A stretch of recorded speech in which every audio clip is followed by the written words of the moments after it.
Izin bertanya, past tree ini kita lihatnya dari bawah ke atas. Ya. Oh, jadi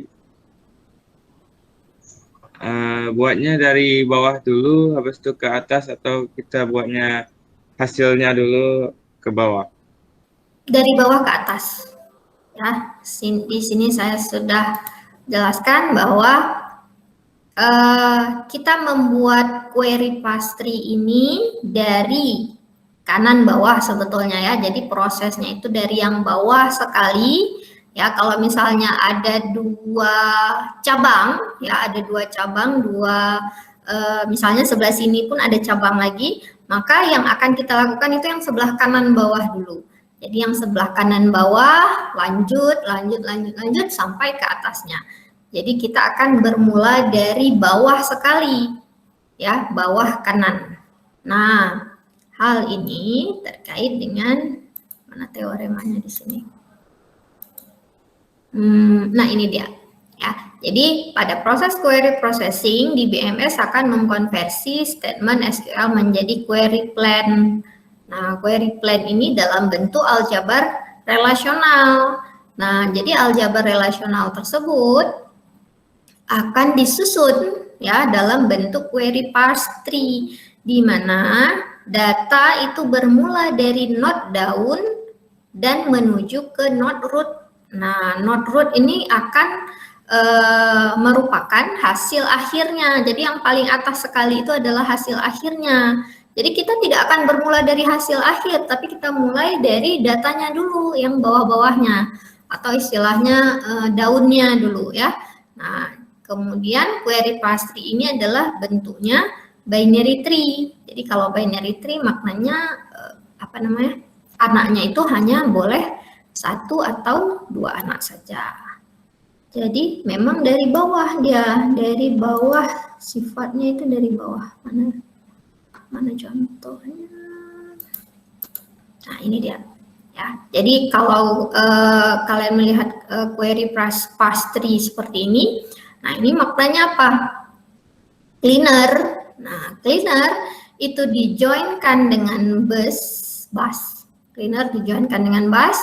Nah, dijoin itu berdasarkan atribut apa yang sama? Oh, berdasarkan atribut Cheno. Kemudian hasilnya itu akan di-restrict. Nah, restrict itu where-nya ya, selection-nya. Nah, berdasarkan apa di-restrict-nya? Berdasarkan registration number dengan nilai H259IJK. Kemudian hasilnya itu nanti akan diproyeksikan, ya, proyeksikan bermakna kita memilih atribut mana yang kita perlu. Nah, kalau atribut CNAME saja berarti project CNAME. Barulah yang terakhir adalah hasil akhir yang kita inginkan. Ya, jadi kita akan bermula dari bawah dulu. Ya, kalau ada dua pilihan di sini ada satu lagi, maknanya yang sebelah kanan. Jadi bermula dari kanan bawah. Ya, sudah bisa dipahami, Mizwa?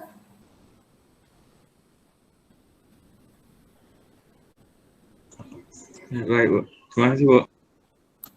Ini ya, jadi ini adalah aturan heuristiknya.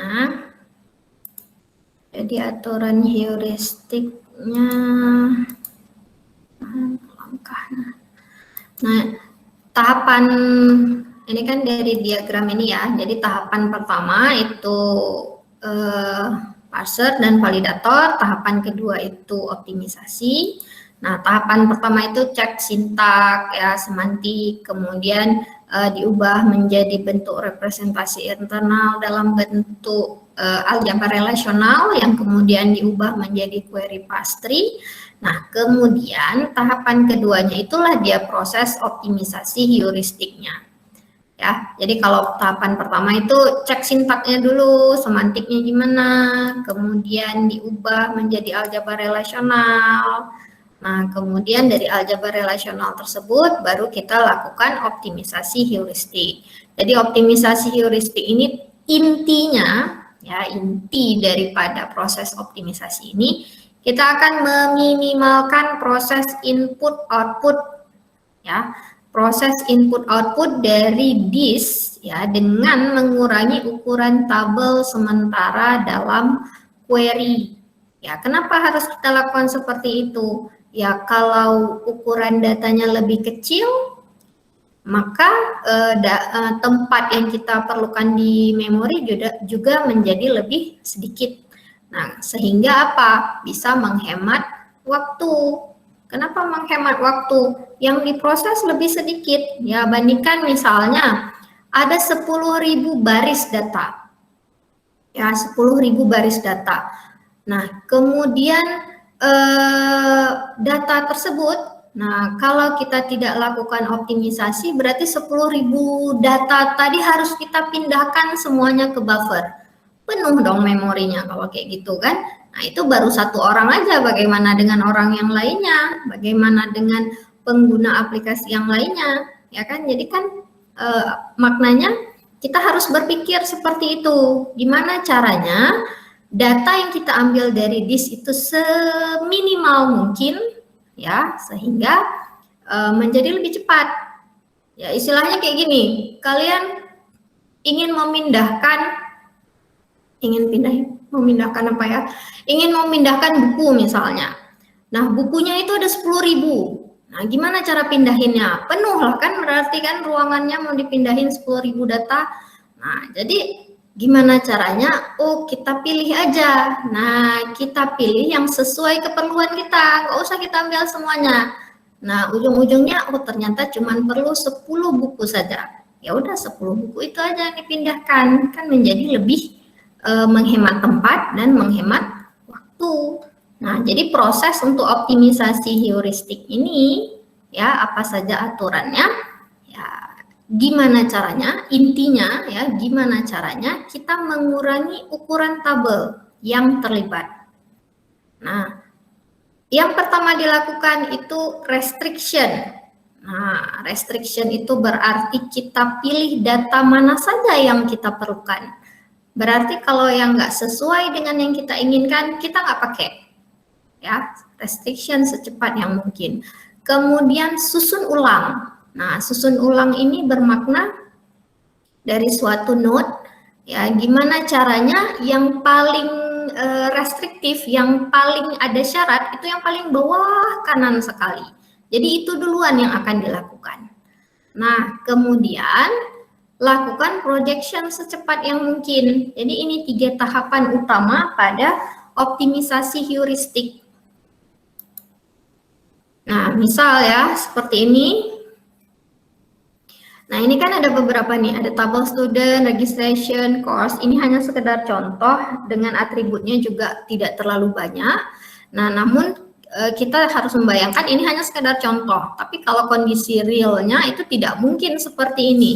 Satu tabel saja bisa saja minimal ada 5 atribut, itu minimal. Bisa saja mungkin lebih atributnya. Ya. Nah, jadi pertama sekali yang dilakukan ya buat dulu. Nah, untuk menjawab soalnya dulu. Jadi di sini soalnya nomor dan nama siswa yang terregistrasi pada mata kuliah database. Ya kan, yang kita perlu hanya nomor dan nama siswa. Berarti itu projectionnya seperti itu. Kemudian ya, yang terregistrasi pada mata kuliah database, berarti syaratnya adalah database. Ya, nah proyeksikan, select std no, std name, oke, dari tabel student, registration, course, di mana std no-nya, student number-nya yang ada di S sama dengan yang ada di R, dan course number yang ada di R itu sama dengan course number yang ada di C. Kemudian dan course name-nya itu database. Nah, ini sudah kalian pahami berulang kali, apalagi malah diulang lagi ya, di basis data lanjut diulang lagi tapi pakai Oracle. Jadi ini udah paham. Nah, kemudian dari bentuk SQL tersebut kita ubahlah dia menjadi bentuk aljabar relasional. Ya, jadi bentuk aljabar relasional itu kita lihat kurungannya. Jadi kurungan paling dalam itu yang akan dilakukan terlebih dahulu. Jadi di sini course join, di dalamnya ada kurungan lagi registration join student. Maknanya apa? Yang registration join student ini yang akan dilakukan terlebih dahulu, barulah kemudian di join dengan course. Baru berikutnya di restrict, baru yang terakhir projection. Sehingga hasil bentuk pastrinya itu menjadi seperti ini. Sampai sini dulu bisa dipahami? Jadi ini prosesnya dari bawah dulu ya, kanan bawah. Registration, join dengan student berdasarkan atribut stdino, kemudian hasilnya di join dengan course berdasarkan atribut course no, kemudian restrict berikan syarat, ya syaratnya course name database, kemudian pilih yang diperlukan hanya kolom atribut stdino dan stdname saja. Barulah kemudian didapatkan hasilnya. Sampai sini dulu paham?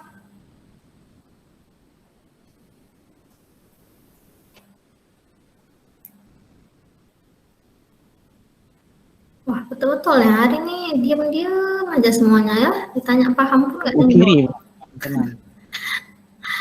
paham nggak? Ibu, itu kiri, Pak. Dari Ya? kiri ya. Apanya? Yang pastrinya dari kiri ya. Kan sebelah kiri. Pastrinya dari kiri. Dari kanan. Dari kanan kan. Kan bilang Pasti dari kanan. Udah saya ulang tadi berapa kali. Yang kuasnya kan sebelah kiri. Cara menulis dan membaca pastry itu dari kanan, kanan bawah. Ya, jadi kanan bawah maknanya. Itu kan yang kuasnya yang kita baca nih. Nah, dari sini. Ini kan registration join student, ya kan? Ini kan registration join student. Berarti registration join student. Nah, berdasarkan atribut yang sama, stdno. Kemudian di join dengan course. Ya, berarti ada garis lagi, join dengan course. Ya, join dengan course, kemudian restrict where course name sama dengan database. Nah, baru di atasnya lagi restrict course name sama dengan database. Kemudian pilih, ya kan? Projection kan kita pilih. Nah, kolomnya apa saja? Nah, ini dia. Jadi ini proses alur dari suatu aljabar relasional kita ubah dia menjadi bentuk pastry. Jadi bentuk pastry ya, tree inilah ya bentuk internal yang tersimpan di dalam di BMS-nya. Jadi di BMS itu nanti yang akan diproses itu dalam bentuk pastry seperti ini. Ya, bukan dalam bentuk gambar ya. Tree ini kan sebetulnya struktur data dia. Yang maknanya kalau udah dikatakan struktur data berarti kita bisa membuat dia di dalam suatu program ya, di dalam suatu kode program ya. Tapi kan penggambarannya ya, gambaran ilustrasinya ya bentuknya seperti ini. Nah, yang pertama lakukan restriction secepat yang mungkin. Nah, tadi kan restrictionnya apa? Course name database ya, nama course-nya database. Ya udah, berarti course-nya langsung kita restrict course name database. Nah, apa bedanya dengan yang sebelumnya? Nah, kalau ini kita belum restrict, maknanya semua data yang ada pada course itu semuanya akan kita ambil. Barulah nanti ujung-ujungnya barulah kita berikan syarat. Nah, apa bedanya dengan yang kedua ini? Kita restrict duluan, ya. Berarti course-nya di sini hanya kita pilih yang course name-nya sama dengan database. Anggaplah, misal ya, anggaplah data yang ada di dalam tabel course ini ada sekitar 500 mata kuliah misalnya. Banyak kali ya. Nah, 100 mata kuliah aja. 100 mata kuliah, 100 course. Nah, ya 100 course saja. Nah, namun hanya satu saja mata kuliah yang namanya itu database. Beda atau tidak antara yang pertama ini tadi dengan yang kedua ini? Berapa banyak dia berkurang? 99. Ya, 99 datanya udah kita kurangi. Apa efeknya dengan terhadap kecepatan? Berapa banyak kita sudah menghemat menghemat tempat di dalam memori? Ya kan, itu terkait dengan penjelasan-penjelasan sebelumnya, yaitu terkait dengan storage, ya, buffer, index. Berapa banyak kita udah hemat? Kalau misalnya 100 record ini kita perlu, anggaplah kira-kira berapa ya? Kita perlu sekitar 10 blok misalnya, ya, 10 blok data yang perlu kita pindahkan, tapi kita restrict langsung course name-nya ini database, sehingga yang perlu kita pindahkan berapa? Hanya 1 blok saja yang mengandung data tersebut. Paham apa bedanya? Paham, Bu. Oke, ya, jadi itu tujuan kita melakukan restriction secepat yang mungkin. Nah, kemudian berikutnya susun ulang. Nah, kalau dalam kondisinya seperti ini, ya, kan tadi saya sudah jelaskan bahwa pastry itu yang paling kanan bawah dulu dilakukan. Jadi ini dulu, registration di-join dengan student. Nah, maknanya apa? Berapapun itu data yang ada di dalam registration, digabungkan dengan ada data yang ada di dalam student. Misalnya di sini ada sekitar 500 record. Di sini ada sekitar 1000 record. Berarti kalau di join kira-kira, ya walaupun bukan berarti semuanya sama, kira-kira nilainya itu mendekati 500 dikali 1000. Ya, ya atau enggak nih? Paham atau enggak nih? Ini kan cross Cartesian kan, 500 kali 1000. Ya itu kan kondisi cross Cartesian seperti itu. Tapi di sini kan apa? Kita join berdasarkan student number-nya yang sama, berarti kan lebih kecil daripada nilai 500 kali 1000. Ya mungkin sekitar ujung-ujungnya di sini sekitar anggaplah misalnya udah jadi 2000 saja. Banyak kali 2000. 500 sajalah. Nah, 500 data. Ya. Nah, apa bedanya? Apa bedanya kalau kita join dulu, ya, kemudian proses restrict-nya di sini. Nah, anggaplah di sini ada 500 record. Nah, 500 record, di sini udah tinggal 1 record. Kalau 500 digabung dengan 1, nanti ujung-ujungnya ya nilainya itu kurang atau sama dengan 500 record. Nah, kemudian ini kan harus dicari lagi yang course no-nya itu sama dengan database.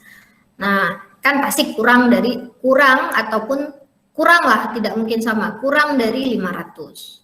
Nah, kenapa kita harus melakukan penyusunan ulang? Ya, supaya lebih kecil lagi ukuran datanya. Nah, anggaplah ya kita susun ulang yang paling restriktif dulu. Yang tadi ada restriction-nya itu kan course ya. Nah, jadi course di restrict, course name sama dengan database, berarti tadi kan kira-kira di sini hanya 1 record saja, kira-kira kan contohnya. Kemudian di join dengan registration. Nah, kenapa di join dengan registration? Karena kan ini terkait dengan IR diagramnya, jadi kan bentuknya lebih kurang seperti ini ya. Student, di sini registration, regis, di sini adalah course. Ya, jadi bukan berarti course ini kita gabungkan dengan student, salah. Ya kan, penghubungnya ini adalah registration. Ya kan? Nah, jadi course digabungkan dengan registration. Tadi registration kira-kira berapa? 500. Nah, kira-kira di sini ada 500. Nah, tapi hanya dipilih yang mana? Yang course no-nya itu sama. Ya. Yang course no-nya itu sama. Berarti anggaplah kira-kira yang course no-nya sama sekitar 10 aja misalnya. 10. Ya, 10 record. Nah, kemudian barulah di-join dengan student. ya, barulah di join dengan student. Nah, di join dengan student berdasarkan student number. Nah, berdasarkan student number maknanya kan udah lebih kecil lagi, ya, lebih kecil lagi yang data yang akan dipilih. Nah, mungkin nanti hanya sekitaran 100 saja data hasilnya. 100 saja datanya. Nah, dari 100 data tersebut kemudian diproyeksikan, dipilih hanya student number dengan student name saja. Nah, maknanya apa di sini? Data ya yang harus kita pindahkan untuk mendapatkan hasil query-nya itu menjadi lebih minimal sesudah kita lakukan proses optimisasi. Nah, jadi susun ulang menjadi yang paling restriktif, yang paling kanan. Ya, kemudian lakukan projection secepat yang mungkin. Nah, kenapa di sini lakukan projection secepat yang mungkin? Supaya kalaupun student ini tadi kan memang nggak banyak ya, karena ini hanya sekedar contoh. Student cuma 2 atribut, registration cuma ada 3, course-nya cuma ada 3. Tapi andaikan student ini ada sampai 10 atau 20 atribut. Misalnya data kalian data kalian sebagai mahasiswa di Unsyah ini, itu tidak hanya 2 ini saja, hanya sekedar NIM dengan nama saja, tidak, pasti ada tanggal lahirnya juga, pasti ada alamat, pasti ada asal SMA, dan seterusnya, ya, datanya itu akan sangat banyak. Nah, sehingga apa? Ya, sehingga proses pemilihan kolom apa yang diperlukan itu bisa mengurangi ukuran data yang harus dipindahkan. Nah, jadi kalaupun registration di sini, ya, registration tadi apa saja datanya? Student number, course number. Ya, jadi student number dengan course number. Nah, jadi karena di sini sesudah kita join berdasarkan course number, yang kita perlu hanya student number-nya saja. Kenapa yang kita perlu student number? Karena kita join berdasarkan student number. Jadi kan nggak mungkin student number-nya itu nggak kita pilih, nggak kita proyeksikan. Nah, jadi harus kita pilih. Di join dengan student. Nah, ini berlanjut ya. Nah, kemudian yang lain-lainnya juga kita proyeksikan. Kita pilih mana yang kita perlu aja. Nah, seperti pada registration. Registration, data atribut yang digunakan itu hanya student number dengan course number. Padahal sebetulnya dia ada berapa buah nih? Padahal ada date lagi. Nah, date ini nggak dipakai ya untuk menghasilkan tampilan yang kita inginkan. Date ini tidak diperlukan. Ya, maknanya ngapain kita ambil datanya? Nggak perlu ya. Kita ambil yang perlu saja. Berarti di sini yang kita ambil hanya stdino dengan course no-nya saja. Oke. Nah, kemudian terkait dengan student. Nah, student juga kita proyeksikan, yang diperlukan hanya stdino dan stdname. Kebetulan pada contoh tadi ya memang cuma 2, tapi pada kondisi real tidak mungkin seperti itu, pasti akan lebih dari 2, minimal 10, 5 ya atributnya. Nah, jadi pilih 2 ini saja. Bagaimana dengan yang lain ya? Yang lain yang nggak kita pilih ya nggak akan masuk ke dalam data yang akan dipindahkan dari disk ke buffer. Ya, jadi tidak akan diambil datanya. Jadi yang penting-penting saja. Maknanya di sini kita akan mengurangi ukuran data yang harus dipindahkan dari disk ke buffer. Ya, semakin kecil data yang harus dipindahkan berarti proses perpindahannya menjadi lebih cepat.